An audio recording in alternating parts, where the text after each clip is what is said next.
Bem-vindos ao Sucesso.pt.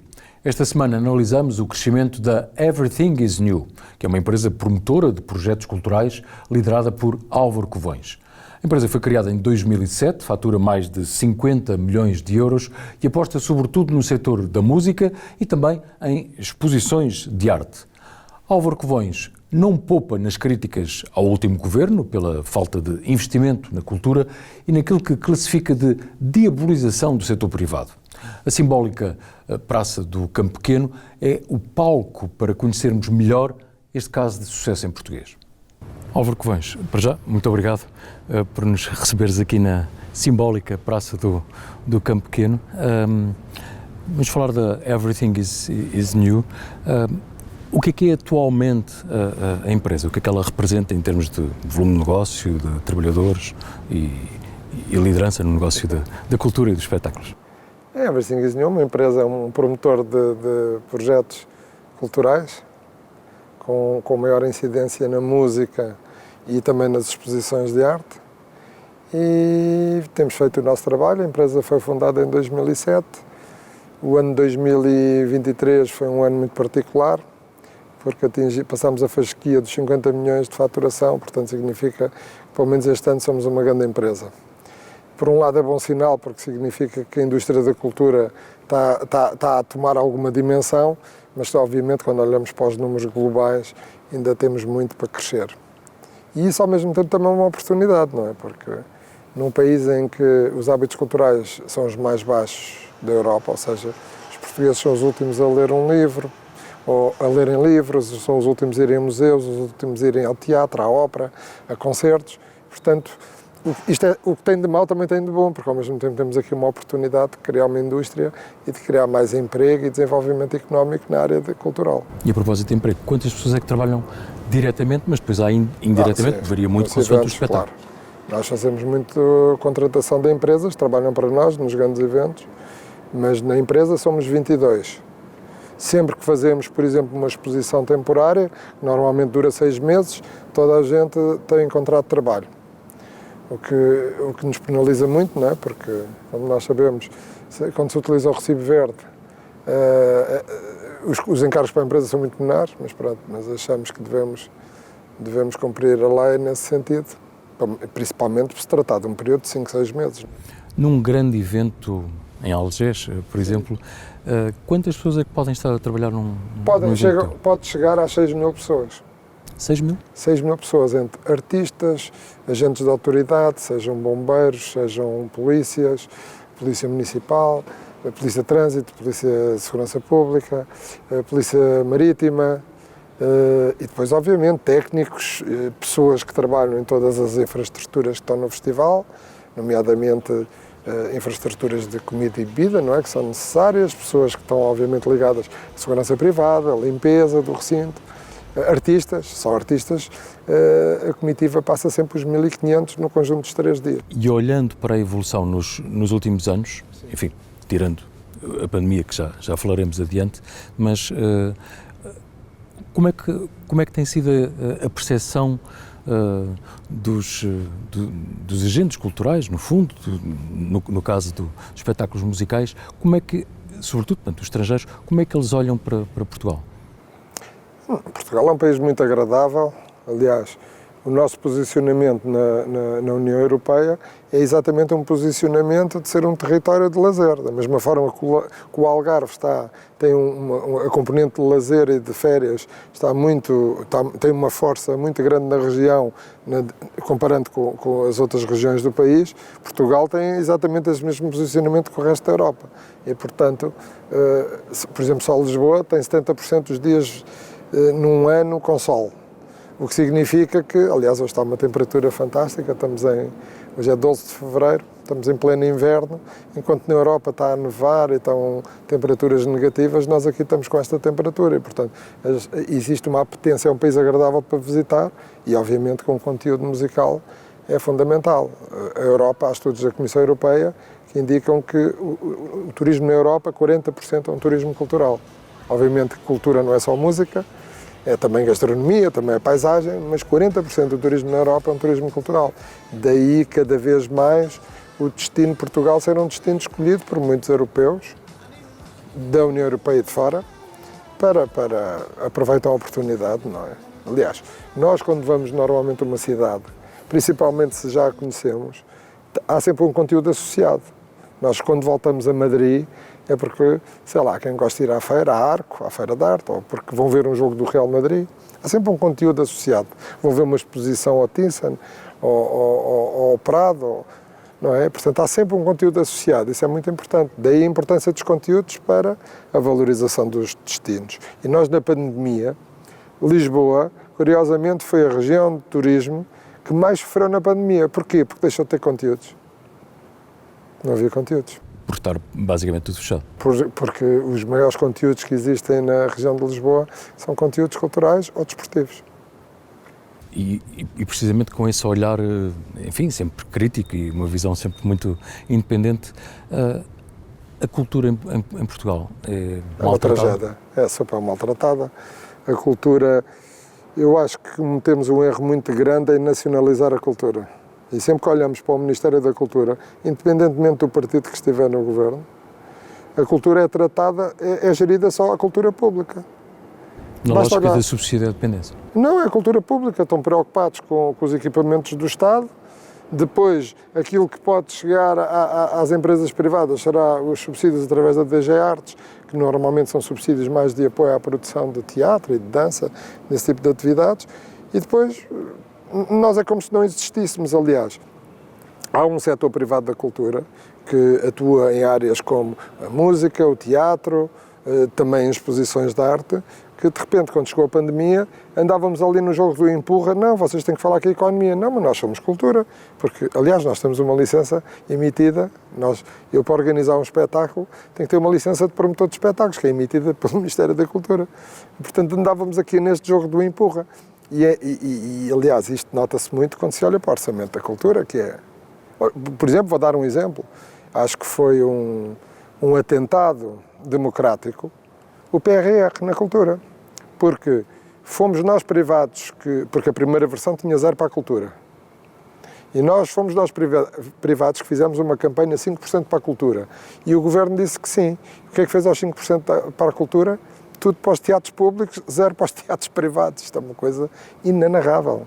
E o dinheiro do PRR não é um dinheiro que seja só para a vontade dos políticos, quer dizer, o dinheiro do PRR é um dinheiro de todos e para todos. E os teatros, não há um teatro privado que tenha sido abrangido pelo PRR, é uma coisa absurda. Mas essa diabolização, digamos assim, do privado é claramente uma questão ideológica? Eu acho que não é. Eu acho que, acima de tudo, é falta de visão sobre o que é um setor. Quer dizer, nós basta olhar para os outros ministérios, quer dizer, os outros ministérios lidam com o setor privado, não é? Aqui não, aqui é ao contrário, eles lidam com o setor público, só fazem políticas públicas, sei lá, não faz sentido nenhum, em setembro, a partir de 1 de setembro, os museus nacionais passaram a ser gratuitos para portugueses, e depois esqueceram-se que há museus privados. Quando se faz isto, tem que se pensar, então vamos ter que o museu privado, se calhar vamos ter que lhe dar um apoio, porque nós vamos prejudicá-lo, vamos fazer uma concorrência desleal. E o que o país precisa é de mais museus, mas não é só de mais museus públicos. Nós precisamos que haja também uma forte componente e cada vez maior privada, porque senão não temos nada, que é a nossa realidade, temos muito pouco. Não é? Mas nessa oferta cultural, até museológica, pública e privada, se olhasses agora de fora como estrangeiro para a oferta, até pelo exemplo que estavas a referir, ok, eu agora posso vir a um espetáculo a Lisboa, mas o que é que vou fazer a seguir? Há pouca oferta, na tua opinião?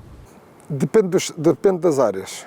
Obviamente que para o teatro como é em português, será uma oferta só para português, ou quanto muito para os países que têm língua oficial portuguesa. Mas na música, que foi uma área que, digamos, que o Estado não quis se apropriar, na música, no pop rock, digamos, e do fado até, inclusivamente. O fado é a prova provada, que é muito engraçado. Aliás, deixa-me só dizer estes 2 exemplos. Hoje em dia, se nós formos investigar quais são os artistas que têm uma carreira internacional, muitos estão em 2 setores que o Estado virou as costas porque achava desinteressante, que era o fado e a arte urbana. E, curiosamente, hoje são aqueles que têm pessoas com menos de 40 anos com carreira internacional. E depois fomos a ver tudo o que o Estado investe, pois, coitadinhos, não chegam lá, que é uma pena. E, portanto, o que é que isto significa? Significa que a sociedade civil, os privados e os públicos, que é o que diz a Constituição, deviam trabalhar mais em conjunto para alcançar objetivos que sejam interessantes. Agora, viver num país em que só gosto de dança e, portanto, agora nestes teatros só vai haver dança. Isto não pode ser. Isto só seria possível se houvessem 400 teatros, mas como há meia dúzia deles, os teatros têm que ser uma casa aberta a todas as formas de arte. Isso é uma coisa que ninguém gosta.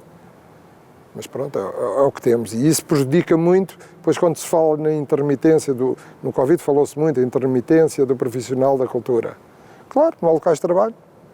A grande intermitência é precisamente porque não há locais de trabalho.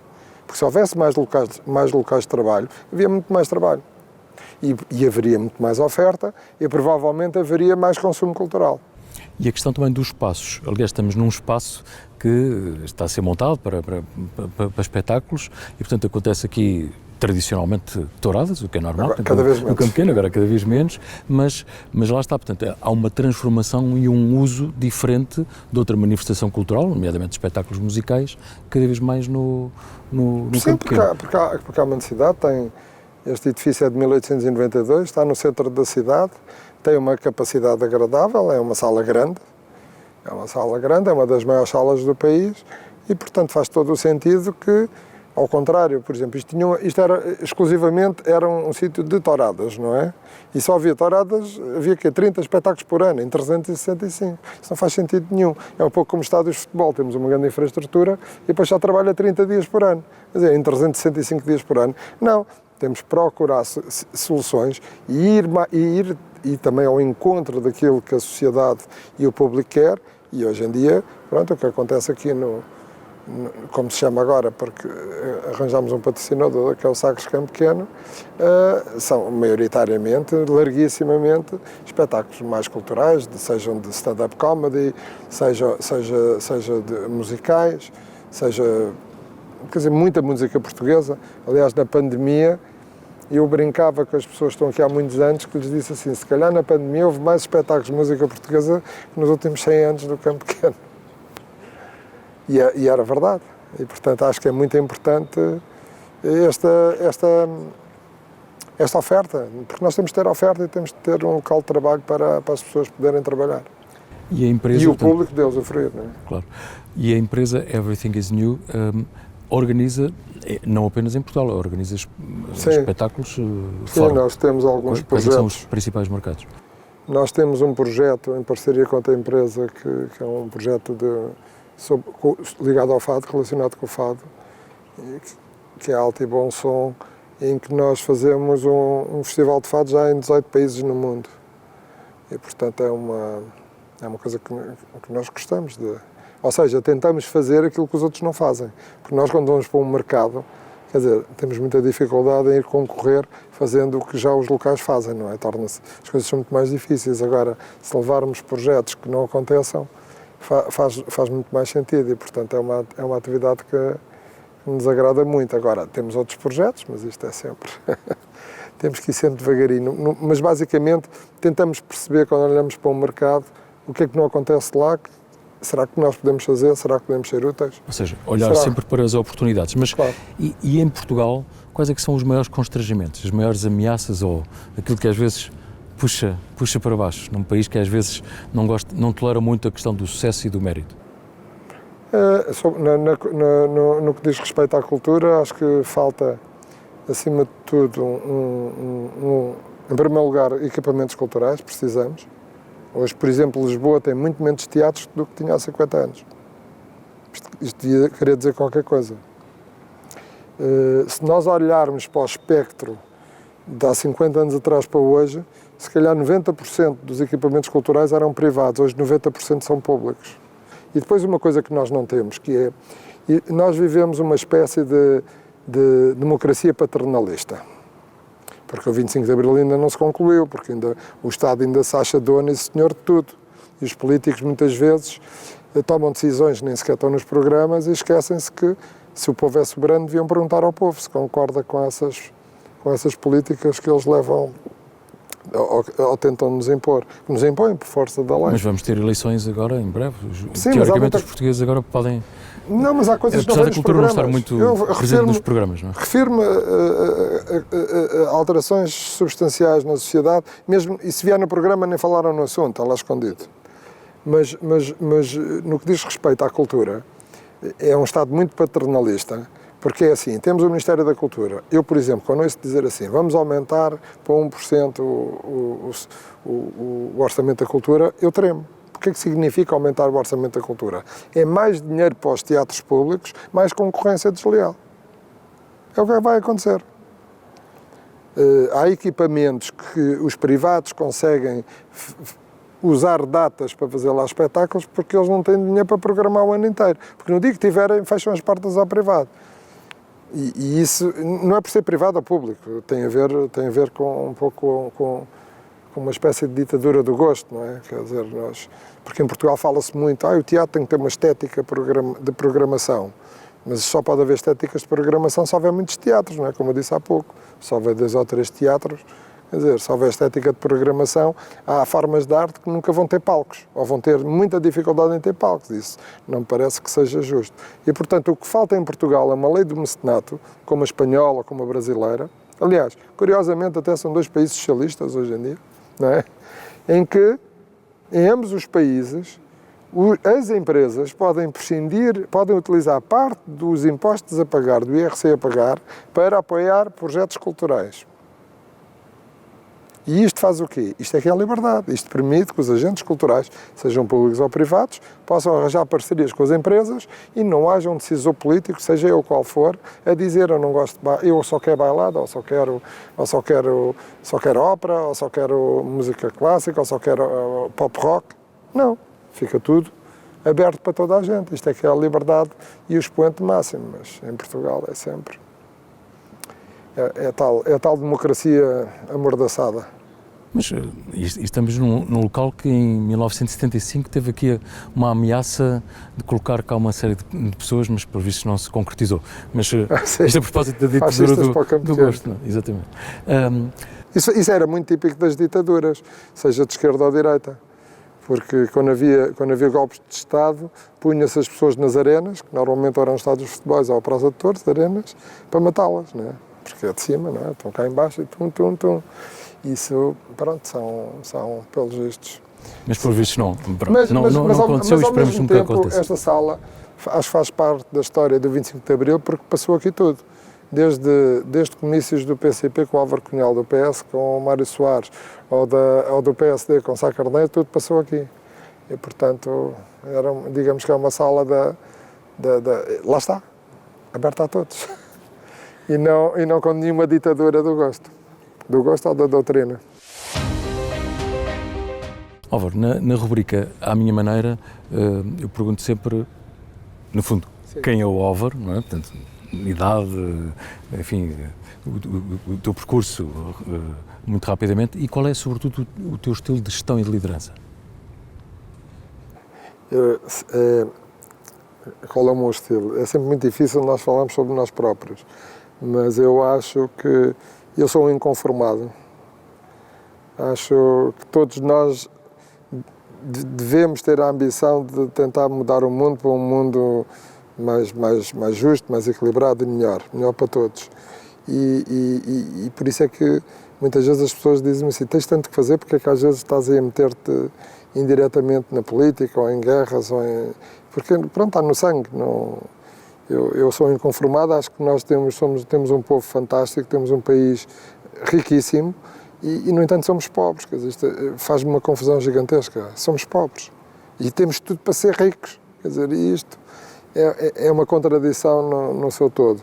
E preocupa-me muito porque, obviamente, um país culto é um país que é mais feliz, é um país que produz mais, é um país que tem mais sucesso e nós cada vez temos menos hábitos culturais, significa que somos menos cultos, mas simultaneamente somos também continuamos a ser cada vez mais pobres. Portanto, esta ligação, eu não tenho dúvida nenhuma que é uma ligação está interligado, quer dizer, quanto menos acesso à cultura ou quanto menos hábitos culturais, mais pobre é um povo. E nós devíamos, e é uma tristeza, porque a Gulbenkian encomendou um estudo que no fundo é uma ratificação de vários estudos da Comissão Europeia que já têm alguns, se calhar 20 anos, em que Portugal estava a descer de graus, patamares sempre, para ser o último país de hábitos culturais, e agora batemos mesmo no fundo, e não houve um partido neste país que pegasse na bandeira e dizer assim, isto não pode acontecer, isto não é Portugal de Abril, vamos ter que mudar isto.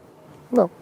Está tudo na maior, o que interessa é futebol, o que interessa é mais não sei o quê. E pronto, e o povo é feliz e sereno, depois chama-se isto de democracia, mas não é. Mas o Álvaro, gestor de 22 pessoas... Sim, não é só de 22 pessoas, sim, é mais em várias empresas, mas... Não, quer dizer, eu acho que sou sendo inconformado, também sou arrojado, porque sou empresário, e, portanto, como arrojado, eu estive na Gênese, na altura estava noutra empresa, tinha um sócio, e, portanto, começámos os festivais em Portugal. E só isso per si fez com que Portugal, não sei se bem ou mal, o Portugal de hoje, influenciámos muito, porque toda a gente acabou por acampar nos festivais e começar, digamos, a ser homenzinho ou mulherzinha nos festivais que organizávamos. E até esta coisa das pessoas poderem, sei lá, poderem ouvir outras pessoas, porque um artista quando está em palco, mesmo que seja a cantar, está a passar mensagens. É uma forma de dar conhecimento, não é? A um público e às pessoas. E, portanto, esta oferta faz com que seja uma oferta livre.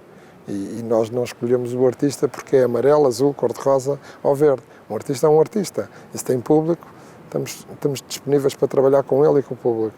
E, portanto, temos consciência que isso ajuda a tornar o país um bocadinho melhor, mas há muito para fazer. E agora, o que é que eu sou? Sei lá, sou inconformado, acho que queria fazer muito mais e não consigo.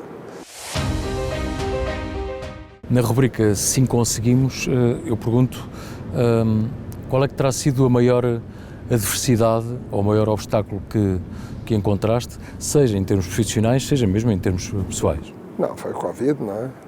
De repente disseram-nos que não podíamos trabalhar, isto é assustador. E a grande preocupação do Covid não era só, obviamente, a sobrevivência das empresas ou da nossa empresa e das pessoas que trabalham connosco, mas também, acima de tudo, de todo o network, todo o meio ambiente, porque nós não conseguimos trabalhar, nós não trabalhamos sozinhos. Nós, quando fazemos os espetáculos, fazemos numa sala de espetáculos.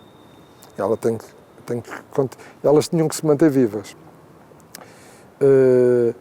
Curiosamente, não havia apoios para salas de espetáculos. A única entidade que apoiou salas de espetáculos no último ano foi a Câmara de Lisboa. Mas do Governo, zero apoios às salas de espetáculos. Mas durante a pandemia, e eu percebo bem essa atitude de querer dar a volta, fui a muitos espetáculos, ok, era obrigatório usar máscara, estive aqui várias vezes e noutros espaços, e lembro-me bem desse esforço enorme, e acho que muitas pessoas foram, por um lado porque, obviamente, também precisavam e também queriam, mas foi uma forma também de ir ajudar quem estava a passar. Do ponto de vista não apenas do ponto de vista financeiro, mas da gestão emocional de equipas, deve ter sido muito duro. Foi porque ninguém quis saber de nós, só havia demagogia e houve 2 ou 3 setores que foi muito dramático. Fomos nós, se calhar as discotecas e um bocadinho a restauração. Mas depois a restauração começou-se a reinventar com a abertura, mesmo a 50%, e com o takeaway ou delivery. Mas nós foi muito mais dramático, não é? Porque as pessoas não podiam estar juntas. E muito pouca gente quis saber de nós. E depois descobri uma coisa, que há empresas que têm acordo com o Estado, que são concessões, que estão a discutir em tribunal para receber centenas de milhares de euros de indemnização por foram obrigados a fechar. Eu digo assim, então e nós? Mas vivemos em que mundo? Eu considero-me uma pessoa, eu sou um democrata, mas considero-me de direita. Mas às vezes peço da extrema-esquerda, porque parece... Quer dizer, ser direita não é ser a favor de um capitalismo selvagem que de repente uns beneficiam muito. Não. Ser direita é ser pela liberdade, pela igualdade de direitos de todos, até das empresas. E de repente a gente lê isto no jornal e fica assim assustado. Quer dizer, e as PPPs também receberam, porque tinham menos movimento, portanto mais dinheiro para elas. E a gente fica assim, então mas o que é que está a acontecer? E depois esta PPPs que já não são de empresas portuguesas, a propósito, não é? São todas de capital estrangeiro. E, portanto, de repente estamos a empurrar mais uma para ser estrangeira. Aliás, eu julgo que nós somos o único país da Europa que não tem um banco de dimensão de capital português, privado. Mas a gente devia pensar nisto. Qualquer dia não somos nada. Última questão, que é Portugal 2043. Nessa altura, Portugal estará a celebrar 900 anos como Estado-nação mais antigo da Europa, com fronteiras definidas, mas como Estado, como nação, portanto, existirá, nós não sabemos se cá estaremos, mas Portugal estará com certeza. Como é que imaginas os próximos 20 anos? São um grande desafio. São talvez o maior desafio que vamos ter, porque ou invertemos esta forma de modelo económico, em que os portugueses, em vez de serem cada vez mais pobres, passam a ser mais ricos, e as empresas, em vez de serem cada vez mais de capital estrangeiro, são de capital português, ou então definhamos. Vamos passar a ser um país de empregados de capital estrangeiro.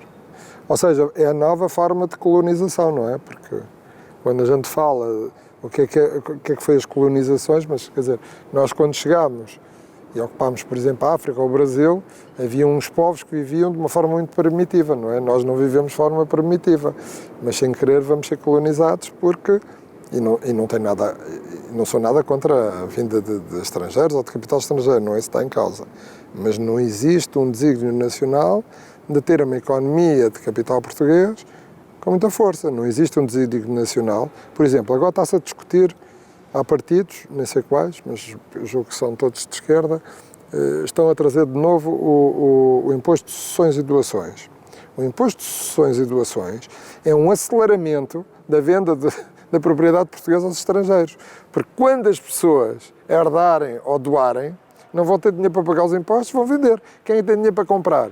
Aqueles cujos governos deixam de ter capital. E, portanto, é um aceleramento. Eu acho isto uma coisa absolutamente extraordinária. Porque nós em Portugal temos um defeito muito grande. Quando pensamos nas coisas, pensamos sempre na medida até meio do caminho. Esquecemos depois o resto do meio do caminho. Eu, por exemplo, eu fico, não sei, eu não gosto de me chamar estúpido, mas quando se está a discutir o problema da habitação em Portugal, também nos estão a chamar estúpido. Porque no dia que decidimos, não vou discutir se bem ou mal, abrir as fronteiras para termos imigrantes porque necessitávamos de trabalhadores, ninguém pensou no fator mais importante, onde é que eles vão dormir. Claro. E se entraram 200 ou 300 mil, claro que temos com uma grande crise de habitação. Porque já estávamos com uma pequena crise de habitação, só para os que cá estavam. Se isto aumentou 300 ou 400 mil, então isto implodiu, quer dizer, e ninguém fala nisso. E, portanto, eu acho que por isso é que é preciso mais cultura, que é para abrirmos a pestana e não nos deixarmos seguir por meias verdades. E, de facto, Portugal faz muito isso, quer dizer, é sempre até meio caminho e depois esquecemos do resto. Álvaro Covens, muito obrigado. Obrigado também. E é tudo. Já sabe que pode ver o Sucesso.pt, um projeto que criei em 2006, no site amanhã.pt e na Euronews. Aliás, fica disponível no canal YouTube em português. Pode também ouvir o podcast e, claro, ler a entrevista no jornal Portugal Amanhã, que sai à sexta-feira com o Sol. Conto consigo na próxima semana.